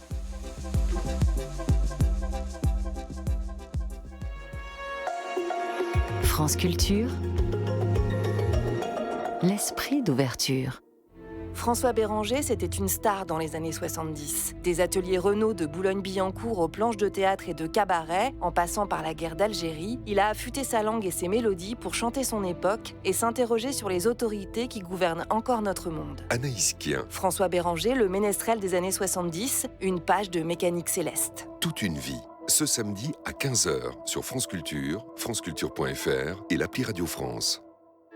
Dans la foulée des révélations sur l'industrie mondiale de la désinformation initiée par Forbidden Stories, je recevrai dans les matins du samedi Maria Ressa, prix Nobel de la paix. Quentin Lafay. Journaliste philippine, grande voix internationale engagée pour la démocratie, la lutte contre les fausses informations est son premier cheval de bataille. Pour nous, elle analysera la série de révélations en cours à laquelle participe Radio France. Les matins du samedi, ce samedi à 7h sur France Culture, franceculture.fr et l'appli Radio France. Vous êtes sur France Culture et dans 3 secondes exactement, il sera l'heure du journal.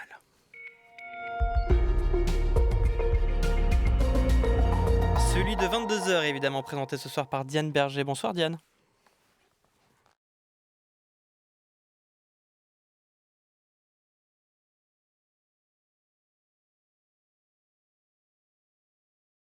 Donc maintenant, nous ne sommes plus à la radio, mais nous sommes sur Twitch. Bravo, c'était génial, nous dit Touzemoun. Elle est où la bagarre, nous dit Vortas. Ça c'est après la régie, je vous fais confiance pour 22h, 22 minutes et 22 secondes. Ça c'est Krakouka. C'est vrai qu'on a eu un moment la semaine dernière de 22h22. Moi je suis comme beaucoup de personnes, je suis assez fan de 22h22. Donc du coup, j'ai un peu forcé tous les invités à regarder l'heure pour pouvoir faire un vœu. Donc ça c'était la semaine dernière. On a pas mal de questions. Alex Tache demanderait bien à Anastasia si elle pense que les monnaies fiat en font plus pour la justice sociale en favorisant l'inflation qui tape les plus démunis, en nécessitant un compte bancaire qui exclut ceux-là même ou en forçant la population à privilégier le court terme. Il faut dire qui est Alex Tache. Oui, je pense que c'est bien de situer l'émetteur. Alors vas-y. Citer l'émetteur, je ne le connais pas. Je pense que Stanislas va le présenter. Bah, il est directeur chez KPMG. Ah d'accord, ok. Bien connu de l'écosystème. Voilà, effectivement, c'est quand même cette grande phrase qui dit il faut savoir où est l'argent, d'où vient l'argent, il faut savoir aussi d'où vient la question. Alors, savoir je vais répondre. C'est d'où on parle. Exactement. Je vais répondre à... Ouais. Ah bah directement à KPMG quoi, voilà. KPMG. Tu as un double KPMG quoi. Alexandre. Merci pour votre question. Je pense qu'on peut mener de front les deux critiques. Moi, il ne s'agit pas de réhabiliter le système bancaire et financier en critiquant les cryptos, de la même manière qu'on peut critiquer les cryptos et considérer que ce qu'elles font est potentiellement pire que l'existant du système bancaire et financier. Donc déjà, par ailleurs, il y a énormément de points à... C'est une question à tiroir quand même. Parce que je crois qu'il y avait 3 points. Il y avait la question de l'inflation. Favorisant l'inflation qui tape les plus en nécessitant un compte bancaire qui exclut ceux-là même ou en forçant la population à privilégier le court terme. En fait, dans l'écosystème des cryptos, et ça c'est une position idéologique, il y a une focalisation sur l'inflation comme un phénomène exclusivement monétaire. Et ça, c'est quelque chose qui vient de Milton Friedman. L'inflation est toujours et partout un phénomène d'origine monétaire. Qui passe sous silence les causes de l'inflation. Pourquoi est-ce qu'aujourd'hui on a une telle inflation ? En partie parce qu'il y a eu une énorme création monétaire suite à la pandémie de Covid, pas que, mais aussi à la suite de la crise de 2008. Donc il faut quand même, quand on parle d'inflation, toujours avoir en tête qu'est-ce qui cause l'inflation. Et ça, je trouve que se concentrer sur le fait que oui, effectivement, on a une inflation et c'est dramatique pour toutes et tous, ne suffit pas, je trouve, pour aborder ce phénomène. Et par ailleurs, on a un peu touché ça du doigt tout à l'heure. A priori, Bitcoin, qu'on en fasse la démonstration, mais n'est pas un rempart contre l'inflation. Il y a plein de moments où en fait, Bitcoin suivait les fluctuations du marché et n'était à aucun moment un rempart contre l'inflation. Enfin, je demande à ce qu'on m'explique. Mais il y a des corrélations positives avec les marchés financiers et quand on regarde sur une tendance long terme, c'est un actif qui tend à s'apprécier. Après, ça ne veut pas dire que les performances passées préjugent des performances futures, mais on prend un horizon d'investissement par exemple de 3 ans et personne n'a été perdant avec Bitcoin sur 3 ans. Ok, mais sur cette question de l'inflation, moi je pense qu'il faut quand même ne pas négliger tout le temps pourquoi on en est arrivé là. Et aussi pourquoi les banques centrales ont créé de la monnaie. Et je pense que cette création monétaire élastique, qui est critiquable, ça dépend comment utiliser la monnaie, elle a aussi servi à beaucoup de gens, dont les grandes entreprises et les plus petites et les moyennes, pendant cette crise. Ça, c'est sur la question de l'inflation. À l'inverse, la création monétaire au sein de Bitcoin, elle est rigide. Ça en fait un outil extrêmement rigide, précisément pour un monde qui, lui, n'est pas fixe. Donc comment on fait avec une masse monétaire fixe pour un monde fixe ? Est-ce que ça marche en fait ? Si on considère que Bitcoin est une monnaie, je pense que c'est plus que ça en réalité. Ça peut être un objet d'investissement, ça peut être de l'or numérique, ça peut être quand 2 agents économiques le décident une monnaie, mais c'est tout le débat en train de se dire est-ce que c'est justement un actif numérique ou est-ce que c'est une monnaie ou est-ce que c'est les deux ? Oui, c'est vrai qu'on revient souvent à ça. Souvent le terme crypto-monnaie qui peut être trompeur, mais c'est pour ça qu'on a hyper fallacieux en fait. Ouais. Ça dépend. En tout cas, moi, je n'achèterai pas ma baguette de pain avec du Bitcoin. Je préfère justement stocker du Bitcoin et utiliser des euros, c'est même plus facile et indiqué. Mais je restreins pas du tout Bitcoin à l'usage monétaire parce que c'est vrai que ça peut être matière à débat. Alors, je ne suis pas KPMG, je suis Alexandre, nous dit Alexandre. Voilà, je suis moi, quelque part. Ok, le reste, je ne me souviens plus du... De toute façon, il y a d'autres questions. Hein, comme ça, Alexandre, on a bien utilisé sa question. Les frais de compte bancaire, les agios, à quoi servent finalement ces tiers de confiance ? Nous dit 200 grammes de haricots verts, dont le prix a monté d'ailleurs, puisqu'on parle de l'inflation. Non, en gros, je pense que la question, si j'essaie de la traduire, c'est ces tiers de confiance qui sont finalement notre système bancaire. nous prennent aussi de l'argent sur des agios, sur des machins. Donc voilà, donc là c'est juste une manière de pointer du doigt, de remettre en question aussi le système bancaire actuel, qui n'est pas exempt de tout reproche dans la manière dont il se sert à droite et à gauche. Je pense, Oui, mais c'est pas opposé. 200 grammes d'haricots verts, si j'ai bien Mais compris de la ton même truc. manière que dans les cryptos, il y a une quantité de taxes cachées, que ce soit lorsqu'on dépose, qu'on cherche à convertir, qu'on cherche à retirer. Dans le cas où on va retirer en utilisant des distributeurs, il existe des distributeurs, en fait, on peut retirer des bitcoins contre des dollars, etc. Eh bien, ils appliquent des taxes qui sont extrêmement variables et qui peuvent aller jusqu'à 20%. Donc, en fait, c'est cette question des adios et des taxes, on la retrouve aussi dans l'écosystème des cryptoactifs. Oui, mais on peut changer dans ce cas-là de bourse d'échange et passer à une autre qui est moins onéreuse. J'ai envie de dire que tout intermédiaire doit avoir son business model et se rémunérer ainsi. Alors peut-être qu'il y a des frais qui sont un peu durs, ça je veux bien l'entendre, mais il n'y a pas à opposer les intermédiaires, que ce soit du monde financier. En tout cas, ce serait dommage d'arriver à opposer banque et le monde crypto. Il y a pas mal de banques d'ailleurs qui travaillent sur ces technologies-là. Ouais, de plus en plus. Une question de Corbusine, qui est sa première fois d'ailleurs sur le chat. Bienvenue Corbusine. Je ne comprends pas bien les cryptos, mais quel est l'intérêt d'une place de marché centralisée comme Binance ou FTX par rapport à des échanges décentralisés ? Donc l'intérêt d'une place centralisée. C'est de faire du change de la monnaie fiduciaire sonnante et trébuchante, ce qu'on a dans son compte bancaire, pour se procurer de la crypto. Et une fois qu'on a de la crypto, oui, il y a plein d'applicatifs, on n'a pas eu le temps de les développer dans l'émission, mais d'avoir ce qu'on appelle des plateformes de change, des bourses de change décentralisées, où c'est du change, mais de crypto à crypto. Mais il y a cette première étape de convertir ces euros et dollars en crypto où on doit passer par des intermédiaires, ou alors à l'époque on passait, même dans certains pays, Liban, un local bitcoin, c'est une sorte de forum qui met en relation un acheteur et un vendeur, mais c'est pas très sécurisé parce qu'on se retrouve avec quelqu'un qu'on ne connaît pas ou qui a une réputation dans la rue pour faire du change. Donc c'est principalement par ces intermédiaires qu'on rentre de plein pied dans le monde crypto. Ouais, mais parce qu'en fait, quand tu expliquais tout à l'heure qu'il y avait d'autres outils, je pense que c'est Ledger qui fait ça notamment, tu as des porte-clés sécurisés, etc. Donc, Exactement. on va essayer de comprendre là que tu passes pas justement par un truc centralisé, tu vas toi-même garder en fait tes actifs. Oui, au préalable, j'ai fait le change sur cette plateforme et après, je demande à cette plateforme de m'envoyer ça sur une solution d'autoconservation. Et donc là où Ledger, c'est une licorne française qui a d'ailleurs remis une usine à Vierzon et qui reproduit en France. Donc ça, c'est une belle histoire de l'écosystème crypto sur un territoire qui a, on va dire, mal vécu la mondialisation, de remettre une usine et de recréer des emplois. Et effectivement, la promesse de Ledger, c'est de pouvoir faire sa conservation soi-même, ce qui est assez fort. Et d'ailleurs, détenir sa crypto sur son Ledger ou sur d'autres solutions, plutôt que de la laisser sur MetaMask, ça permettait justement de se prémunir de cette faillite-là. Alors après, si on ne laisse pas du coup ces cryptos sur ces plateformes d'échange centralisées, on ne bénéficie pas des rendements qu'ils affichent. Donc disons que financièrement, ça peut ne plus être très intéressant, déjà d'une part. Par ailleurs, on enlève du coup un volume de capitaux du marché, ce qui a aussi un impact en termes économiques sur ce marché. Et enfin, alors ça concerne autant les échanges centralisés que les solutions décentralisées, il y a quand même des risques de hack.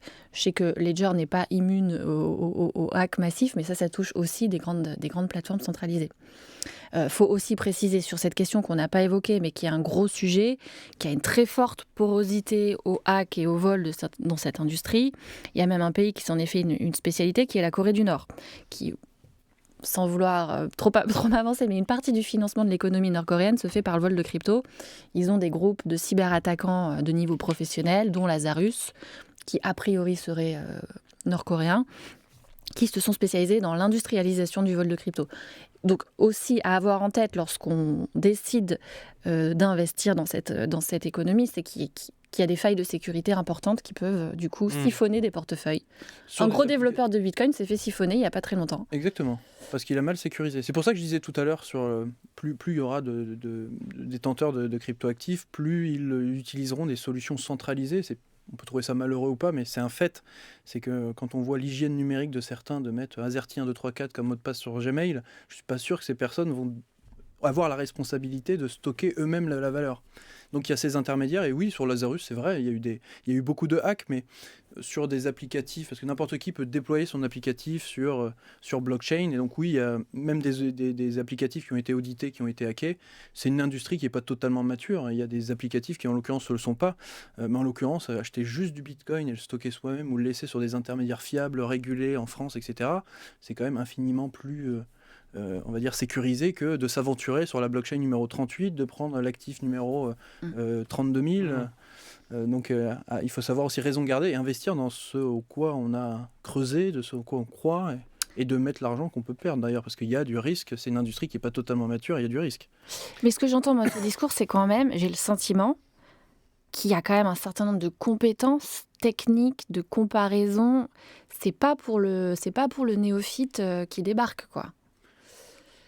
Oui, c'est vrai, il vaut mieux investir dans ce qu'on connaît, et c'est de se borner à des projets qu'on connaît depuis longtemps. Bitcoin, on connaît depuis longtemps, on sait comment ça fonctionne. Après, on y adhère pas, mais en tout cas, il faut encore une fois faire le distinguo entre des actifs, des applicatifs frauduleux qu'on pourrait déployer. Je peux mettre un applicatif frauduleux et voler l'argent, mais c'est même pas lié à la crypto, c'est sur le monde numérique aujourd'hui, via les brouteurs, via plein d'arnaques, on peut se faire avoir.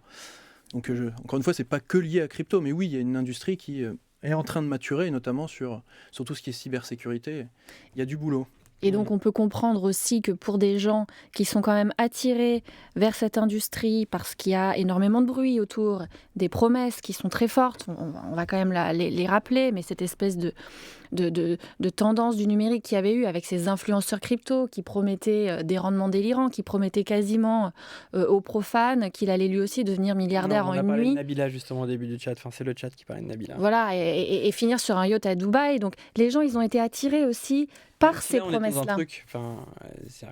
Voilà, là, le côté des influenceurs qui font du placement de produits sur des trucs, tu l'as sur les cryptos. Le dropshipping. Tu en as sur plein en fait, de produits. Mais il y avait cette idée diffuse. De non-régulation aussi, tu vois, et de l'encadrement de l'influence. Et de les cryptos aussi. C'était deux trucs qui n'étaient pas matures aussi. Pas que Nabila, j'ai envie de dire que concernant les cryptos, il y avait cette idée diffuse que c'était le nouveau truc à presque pas louper. Ouais. Et dans un contexte de précarité financière et de marasme économique, plein de gens, je pense, se sont sincèrement aventurés là-dedans sans avoir les compétences que tu décris. Et se sont fait avoir. Mais on pourrait dire, les paris en ligne, c'est exactement pareil. Tu vois, tu as un marketing hyper agressif qui va justement toucher plutôt des catégories sociales, des gens qui n'ont pas beaucoup d'argent, avec une promesse de gain, alors qu'avec une application de la plateforme des Dark Portal qui fait que ça te pousse aussi, tu vois, de manière un peu plus. Mais c'est pour ça que pour moi, c'est assez similaire les deux industries. Je trouve que c'est une réduction habile. Non, mais on peut y voir. C'est juste du jeu d'argent, mais je la comprends. On peut y voir parce qu'il y a une histoire de mise. De toute façon, il y a une histoire de mise, comme en bourse, et de rendement et d'espérance de gain. Mais comme en bourse, j'ai envie de dire. Ouais, bien sûr. Dans Orpea, c'est peut-être pas une grande idée, vu la résultante, ou dans d'autres entreprises qui sont tombées. Et il y a eu même plus de volatilité sur certains cours sur les marchés traditionnels que sur Bitcoin, par exemple. Donc oui, il y a un peu ce côté spéculation, mais c'est pour ça que pour moi c'est l'écume des choses. C'est-à-dire, en soi, dire que Bitcoin va monter, c'est même pas mon sujet, moi, c'est de voir en quoi c'est utile et en quoi c'est intéressant. Puis après, pour dépasser Bitcoin, c'est pour les clients de KPMG, c'est de voir que pour faire par exemple de la fidélité pour des marques de luxe, pour l'industrie bancaire, l'idée de représenter sous forme de jetons circulant sur blockchain des titres financiers, ça apporte des choses que n'apportent pas les infrastructures d'aujourd'hui. Donc c'est un peu pour dépasser juste le sujet de la valorisation. Mais... Alors moi, il y a une question qui a été citée 5 fois, qui te concerne. Quel est le propos qui concerne Anastasia ? Quel est le propos fondamental du livre de Anastasia ? Interdire les cryptos ? Pour connaître le fond de sa pensée. Non, le propos de mon livre, c'est de faire un pas de côté, de sortir d'une approche qui soit très techniciste, que tu décris très bien d'ailleurs, ou trop économique, pour considérer ces objets comme des objets politiques qui sont le support d'une idéologie qui est très identifiable. Alors, elle n'est pas monolithique, mais on peut tracer des filiations intellectuelles qui vont à la fois chez les cypherpunks que tu évoquais. Donc, les cypherpunks, une communauté de cryptographes, de développeurs basés notamment sur l'université de Berkeley, qui se sont réunis autour de thématiques de défense des libertés en ligne, de défense de la vie privée, mais qui avaient déjà eux-mêmes un pied dans un autre courant, cette fois-ci politique, qui était le libertarianisme politique, et dans ses versions plus radicales, le crypto-anarchisme. Donc en fait, si vous voulez, les cryptos sont nés du mariage de ces deux courants, donc on parle de cyber-libertarianisme. C'est ça vraiment on va dire la base idéologique. Se sont superposées aussi des considérations économiques qui viennent de l'école autrichienne d'économie. Donc là, on est quand même sur quelque chose de relativement conservateur, avec des idées, déjà une défiance très très forte pour l'action des banques centrales, une défiance extrême sur toute forme d'intervention publique, d'encadrement de l'État, qu'on retrouve d'ailleurs dans le code de Bitcoin, donc cette masse monétaire fixe, l'idée de supprimer ces intermédiaires. Donc tout ça, en fait, exposer un petit peu cette filiation idéologique. Et par ailleurs, je m'appuie, moi, sur des travaux académiques et journalistiques. Et dans les travaux académiques, il y en a pas mal, dont un qui est très important sur la question politique, celui de David Golumbia, qui a écrit un essai en 2016 sur la politique du Bitcoin et qui explique que du fait de ce ciment idéologique, libertarien, radical, mais plutôt du côté de la droite conservatrice, eh bien aujourd'hui, il y a une très grande porosité avec l'extrême droite, avec l'alt-right aux États-Unis. Steve Bannon a dit de Bitcoin, c'est la monnaie de l'extrême droite. Oui, Peter Thiel, grand milliardaire libertarien, est un grand fan de Bitcoin. Roulia Mahboub, qui est une femme formidable en Afghanistan, qui a fui l'Afghanistan, qui est la première femme qui a créé une entreprise de la tech là-bas, a dit Bitcoin a sauvé ma vie. Donc c'est toujours la même chose. Mais l'idéologie, c'est-à-dire qu'en fait l'idéologie, tu la retrouves dans les présupposés économiques. Bon, on adhère ou pas à la proposition de Bitcoin qui est d'avoir un nombre limité à horizon 2140. C'est la version numérique de l'or. Or, le retour au standard or, il n'est pas porté par des progressistes à la gauche de la gauche. Hein, pardon, mais tous ceux qui détiennent Bitcoin ne sont pas défenseurs justement du retour à une sorte d'avant Bretton Woods et d'avant la. Ce que je dis, c'est qu'il y a un ciment, en fait, s'exprime à travers cet objet technologique, ces valeurs-là. Et que ce que dit David Golumbia, c'est que ça, du coup, transporte... fait naviguer dans le débat public aujourd'hui des concepts qui ont une filiation idéologique qui se trouve souvent à l'extrême droite et que ça relégitimise comme ça, l'air de rien, ce qui me fait dire que d'autres personnes disent d'ailleurs, des analystes de la monnaie, de l'histoire de la monnaie, etc., que c'est un cheval de Troie d'apparence radicale et cool pour des idées politiques qui sont, elles, réactionnaires. Oula, ça fait peur tout ça. Non. Enfin, qui est de l'idéologie, je veux dire que tous les gens qui défendent la crypto peuvent défendre une idéologie. Après, on aime ou on n'aime pas. Après, il faut distinguer aussi l'idéologie fondatrice et puis après les gens qui investissent dans la crypto. C'est ce que j'allais dire. Qui n'ont même pas connaissance. C'est-à-dire que tu vois, qu'ils n'ont pas forcément connaissance du fondement. Mais ils jouent avec un objet qui, lui, est modelé par ça. Et c'est ce que dit Golumbia, c'est que c'est une façon d'obscurcir l'origine tout en relégitimant ses idées, l'air de rien. Donc, j'ai l'impression que toute personne qui touche Bitcoin devient corrompue. C'est l'anneau dans le Seigneur des Anneaux. Dans la question en fait, de l'origine et de la philosophie libertarienne, c'est quand même s'affranchir en fait, de l'État, disrupter l'État, donc potentiellement le remplacer.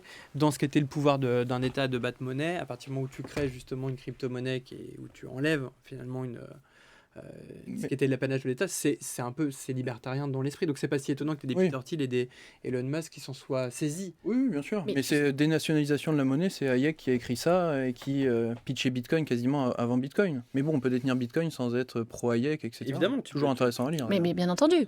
Mais bien entendu. Et d'ailleurs, là où la prouesse des crypto-monnaies, c'est que c'est les valeurs qui sont proposées, disons que au-delà de ce cœur, on va dire, idéologique que je viens de décrire, tu as un ensemble de valeurs qui gravitent autour, qui sont suffisamment floues et séduisantes pour que ça se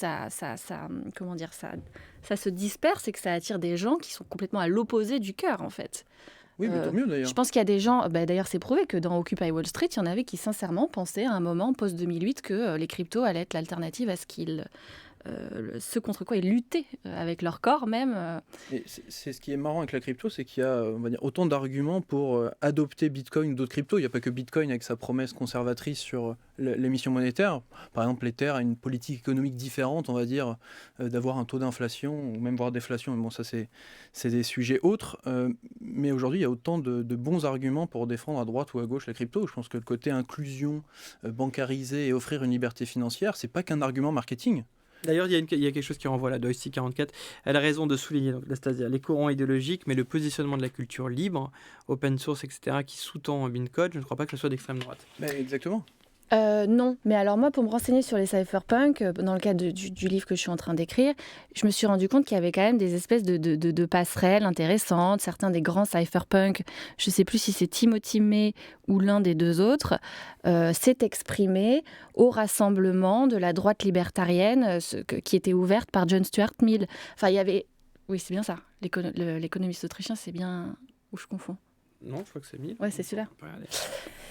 Et bref, qui avait déjà en fait dans ce moment très matriciel du tout début, des passerelles idéologiques très fortes entre cette droite libertarienne et ce projet, on va dire, plus orienté cypherpunk sur les libertés numériques, etc. Donc en fait, les ponts, ils sont depuis le début. Moi, je retiens Bitcoin comme une alternative et la liberté d'en acquérir, d'en disposer, etc. Après, oui, bon, peut-être qu'il y a l'idéologie de chez certains, mais je pense qu'aujourd'hui, pour être dans l'écosystème et même dans ma boîte... Von Mises, pardon, je dis n'importe quoi. Ouais. C'est Ludwig von Mises dont je voulais parler. On était plutôt sur... Mill, c'était un peu plus vieux économiquement. Britannique, ouais. Non, Ludwig von Mises, pardon. Voilà. Et c'était dans les années 60, cette conférence dont je parle. Sur le côté, même dans l'écosystème crypto, pour beaucoup discuter, même politique, c'est un sujet qui nous intéresse. Je pense qu'il y a même autant de gens de gauche que de droite Hier, il y avait un événement crypto, ça discutait politique, et enfin, je vois pas de grand plan machiavélique ou alors je suis peut-être aveugle. Pas impossible. Ah non, mais je parle pas de machiavélique, je dis juste que c'est la circulation des idées... c'est pas un plan machiavélique, c'est juste comme ça que ça se passe. Quand je dis un cheval de Troie, ça fait un peu guerrier, mais c'est juste que je considère qu'en fait, ces technologies, qu'elles en soient conscientes ou non, que ça soit fait de manière consciente ou inconsciente, accompagnent un mouvement qui est celui quand même de la droitisation du monde, de l'extrême droitisation du monde, et qu'elles sont compatibles avec ces logiciels politiques, c'est tout, elles sont très compatibles. Pourquoi ce n'est que dans des régimes autoritaires, voire dictatoriaux, qu'on adopte les cryptos, franchement? Mais quand on est bitcoiner, d'ailleurs, le fait que ce soit imposé par en haut, c'est une mauvaise idée. C'est pour ça que même l'écosystème, il y en a beaucoup qui sont critiques vis-à-vis du Salvador. C'est quelque chose qui doit venir justement d'en bas. Centrafrique, pays extrêmement pauvre, gouvernement autoritaire. Nigeria, c'est des pays parmi les plus pauvres de la planète, voire même les plus. Pourquoi c'est que là-bas que... Et parce qu'on se concentre sur Bitcoin comme usage monétaire, et je pense que c'est une impasse. Puis il y a une différence entre ce qui a été au fondement du protocole Bitcoin et la manière dont justement des dictateurs se servent du Bitcoin aujourd'hui comme un outil. Oui, mais ce dont on n'a pas parlé aussi là-dedans, c'est qu'au-delà de Bitcoin et de son protocole informatique, parce que c'est bien, on parle beaucoup de technologie, mais n'oublions pas que ces technologies sont développées et implémentées localement par des entreprises qui sont privées. Par exemple, au Salvador et en Centrafrique, ce que montrent des chercheurs... Sur 22h22, 22 secondes, voilà. Ça est trop tard, vous l'avez vu. Ce que montrent certains chercheurs, c'est que ce processus d'introduction des cryptoactifs comme des outils légitimes, on va dire, dans ces pays en difficulté, ça assoit la domination corporatiste privée d'entreprises extranationales. Ça assoit la domination corporatiste d'entreprises américaines de la blockchain. Et ça... je pense notamment au travail d'un chercheur qui s'appelle Olivier Jutel, qui est basé en Nouvelle-Zélande, qui a travaillé sur le Vanuatu et qui travaille sur Binance en Afrique. Binance en Afrique. Voilà, exemple de ce que je viens de dire. On ne parle pas de Bitcoin en Afrique, maintenant on va parler de Binance en Afrique. Ça assoit la domination d'entreprises privées sur des économies instables et fragiles. Et la compétition est souhaitable et toute entreprise privée n'est pas forcément mauvaise quand elle se soumet à une forme de régulation. Ça privatise, vous avez fait une émission sur... quand le numérique accentue la privatisation des services publics. Ça privatise les services publics. C'est pas un service. Et bien on peut considérer que c'est problématique. Mais le change de crypto, c'est pas... Centrafrique n'a pas adopté Bitcoin, by the way. Oui, ça, non, ils sont revenus en arrière, ils vont faire un stablecoin. Mais il était question qu'ils le fassent. Fut un temps. Ils ont abandonné le projet et en font un token pourri. Oui, qui n'a aucun intérêt par ailleurs. Ne pensez-vous pas que c'est l'inverse, que c'est parce que la gauche est allergique à la spéculation que les personnes affiliées à la gauche se doivent d'être anti-Bitcoin et crypto? Ils posent rationalisme en se disant que ce sont des outils de droite. J'ai pas compris la question. Attends. Si, en fait, il veut dire que c'est parce qu'en fait, les gens de gauche, sont allergiques à la spéculation que les personnes affiliées à la gauche ne doivent être anti-Bitcoin. Ouais. Il y a une polarisation du débat qui, à mon sens, si par exemple je suis un électorat démocrate aujourd'hui, quand on regarde le taux de détenteurs de crypto, je me dis si je suis un politique démocrate, je vais peut-être être plus nuancé que par exemple Elisabeth Warren sur le secteur. C'est pour ça que par exemple, c'est Alexandra Ocasio-Cortez, c'est ça? Ouais. Elle est un peu AOC, je connais que les acronymes. Très bon acronyme, vous, donc FTX, SB, AOC. Elle est beaucoup plus nuancée sur la crypto que les personnes un peu plus âgées de son parti, parce qu'elle sait que c'est aussi sa cible et qu'il y a des personnes qui disposent de crypto et qui sont en l'occurrence démocrates. Voilà, c'est pour ça que c'est dommage de laisser le sujet, mais même quand je dis à la droite, c'est même pas à toute la droite. Mais en l'occurrence, moi, mon propos, il n'est pas... Alors, bon, peut-être qu'on aura compris que je suis très critique, mais... Ah bon ? pas tant de diaboliser, mais d'expliquer. On ne dit jamais, on n'expose jamais cette filiation intellectuelle aux gens. Si. Franchement, qui en discute de ses origines, de cette porosité avec des logiciels économiques notamment qui sont extrêmement conservateurs, pour employer un euphémisme. Enfin, qui le sait, qui en parle de manière ouverte? Est-ce qu'il y a un débat autour de ça? La filiation cypherpunk, c'est que certaines... Steve Bannon, par exemple, ça a été public quand il l'a dit, donc c'est exposé, et il me semble que c'est dans le débat public. Après, peut-être que tout le monde ne l'a pas vu, mais oui, n'importe qui peut adopter Bitcoin ou être en accord avec. Et j'ai même envie de dire que c'est un projet qui a dépassé son créateur. Bien sûr. Qui n'est pas d'ailleurs personnifié, on ne sait pas qui est Satoshi Nakamoto. C'est pour ça que c'est un créateur ou des créateurs. C'est un homme, une femme, un groupe d'hommes, enfin bref, on n'en sait rien, c'est ça qui est intéressant. Donc déjà la personnalisation à FTX et de SBF, pour revenir là-dessus, c'est quelque chose qui vaut mieux mettre en avant son produit plutôt que soi-même. Et Bitcoin, justement, c'est le créateur a fait ça. Aujourd'hui, ça le dépasse. Il y a un consensus qui se crée avec des entreprises, des utilisateurs. Et c'est un projet qui tourne pas mal. Mais encore une fois, il n'y a pas que ça. Réduire les cryptos à Bitcoin, même si c'est l'éléphant dans la pièce, ce serait un brin réducteur. Et enfin, je réponds encore à la question, mais le projet aussi de mon livre, c'est de s'inscrire en faux contre l'idée que les technologies sont apolitiques ou neutres. Ah mais ça on est d'accord, ouais. Mais la neutralité n'existe pas. Claire Balva, pour qui j'ai de l'estime, au demeurant, elle l'a dit sur Twitter, elle l'a dit à plusieurs reprises. Faut considérer la technologie comme neutre quand on va faire de la régulation, par exemple. Ça sert à rien de parler de NFT, on parle de la finalité d'un NFT. Les cryptos sont apolitiques parce qu'on lui pointait du doigt le fait que Éric Zemmour en faisait un point de son programme. Ah mais ça c'est oui, d'accord. Non mais c'est toujours pareil, c'est dommage. C'est-à-dire qu'Éric Zemmour peut en parler et d'autres devraient en parler d'ailleurs. Il me semble que le programme d'Anne Hidalgo, elle n'était pas contre la crypto si on relit. Pourquoi il n'y a que Éric Zemmour et Gaspard Koenig, qui est un libéral bien moins à droite qu'Éric Zemmour? C'est notre philosophie, pour le coup. C'est notre philosophie. Pourquoi il n'y a que ces deux personnes qui ont répondu à l'invitation de Ledger? Je trouve ça dommageable. Tout le monde aurait dû y aller et donner sa vision du secteur. Il n'y a que deux qui ont répondu. C'est dommageable. Du coup, ça donne quand même une idée de pas tellement. De l'affinité. Pas tellement, parce qu'il y a eu la guerre en Ukraine, donc à mon avis, certains dans l'agencement de leur campagne avaient peut-être d'autres priorités que de parler de crypto, alors que l'Ukraine venait d'être envahie quelques jours auparavant. Et encore une fois, dans le programme d'Anne Hidalgo, elle n'était pas nécessairement contre la crypto. Et il y avait un effet d'opportunité aussi, si tu veux. Quand tu fais un programme politique. Quand c'est la droite, c'est méchant, et quand la gauche... Non, pas du tout. Je n'ai pas du tout envie de la défendre. Là, pour le coup, je dis c'est un effet d'opportunisme électoraliste. Pardon, Camille, tu m'entends toujours? Camille? Ouais, il faudrait juste qu'on enregistre une petite promo. Je sais pas si tu peux demander ce qu'on puisse la faire vite fait. Parce que là, on va arriver à la fin de notre petit Twitch. En tout cas, c'était un plaisir de débattre. Ouais, non, mais on va conclure quand même. Je vais juste faire le truc. On va conclure. Je regarde juste tout ce qui se dit. Zemmour, il s'est positionné sur un marché opportuniste. Évidemment que la droite, c'est dommage parce que sur cette fin de débat, Nastasia est un marteau qui veut voir des clous. Ça, c'est Alex. Voilà, mais au secours, donc Éric Zemmour dit que la Terre est ronde, donc c'est ça veut dire quoi? La phrase est un marteau qui veut voir des clous. Ça veut dire que tu prends la réalité pour la mettre... c'est ça? Tu tords la réalité? Je sais pas, Alex. Alors, je suis désolée, Alexandre, mais je m'appuie sur des travaux académiques, encore une fois. Et je me réfère, et je vous invite à le lire, à cet ouvrage de 2016 de David Golumbia, universitaire, qui a écrit cet ouvrage de Politics of Bitcoin, Software as Right-Wing Extremism, qui dit en substance ce que j'ai essayé de dire. Mieux, certainement. Pour faire une mauvaise paraphrase, vous n'avez pas le monopole de l'académique. Moi, j'ai le monopole des promos avec Flo, justement. Merci. Alors, attends, j'en relis ma phrase. Comme ça, vous allez découvrir, je parle au chat, le sujet de la semaine prochaine, même si je l'ai déjà un peu indiqué tout à l'heure. Par contre, j'allais vous donner une déception. On ne sera pas sur Twitch la semaine prochaine. Voilà. Parce qu'on en a marre. Parce qu'on n'en peut plus de ce truc. C'était une mauvaise idée, en fait. Alors... Non, on n'y sera pas parce que c'est une émission qu'on appelle en PAD. En PAD, qu'est-ce que ça veut dire PAD? Vous qui êtes un peu des experts de la crypto mais novices de la radio. Un projet d'action et de développement. Voilà, on voit effectivement le mec qui est dans la finance. C'est-à-dire, toi tu connais PAT par exemple?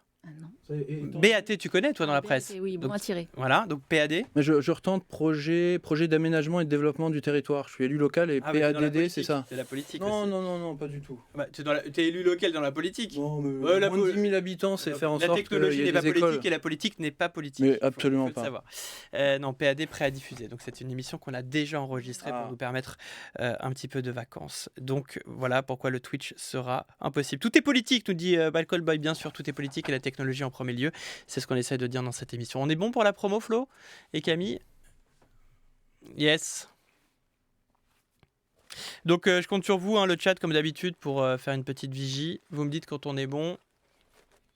Dans 30 secondes, ça me permet de savoir ce que j'ai écrit. Ouais, cette semaine, on parle de technoféminisme. Nous analyserons ensemble la place... Attends, j'ai écrit quoi? La place des femmes dans la place, le statut et la vie. Nous analyserons ensemble la place, le statut et la vie des femmes dans nos espaces numériques, des facteurs d'inégalité au levier d'inclusion. Des facteurs d'inégalité au levier d'inclusion. Voilà. Okay. Donc je la fais là? Ah, dans 15 secondes, ouais, d'accord. Des facteurs d'inégalité.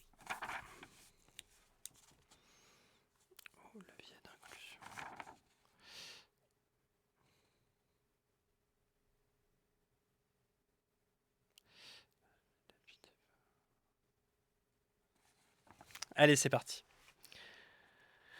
Cette semaine, on parle de technoféminisme. Nous analyserons ensemble la place, le statut et la vie des femmes dans nos espaces numériques, des facteurs d'inégalité au levier d'inclusion. C'est clair ou bof? Ouais, ça va. Ok, c'est bon? Ah ouais, d'accord, ok. Je te le fais plus. Camille dit c'est moins naturel que d'habitude. C'est long 2 semaines, dit Fiat Mimi. Mais ouais, c'est long 2 semaines, mais on va se revoir vite. Merci pour ce débat courtois et merci pour l'animation. Merci à toi, Blockchain Queen. Allez, on va essayer de retrouver le naturel. Le naturel. Cette semaine, on parlera de technoféminisme. Nous analyserons ensemble la place, le statut et la vie des femmes dans nos espaces numériques, des facteurs d'inégalité au levier d'inclusion.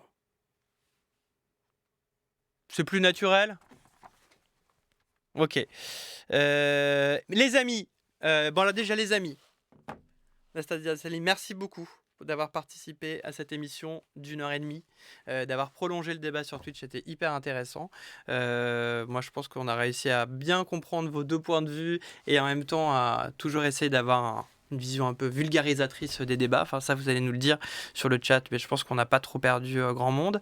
Merci d'avoir fait une demi-heure de plus aussi. Merci à vous tous de nous suivre.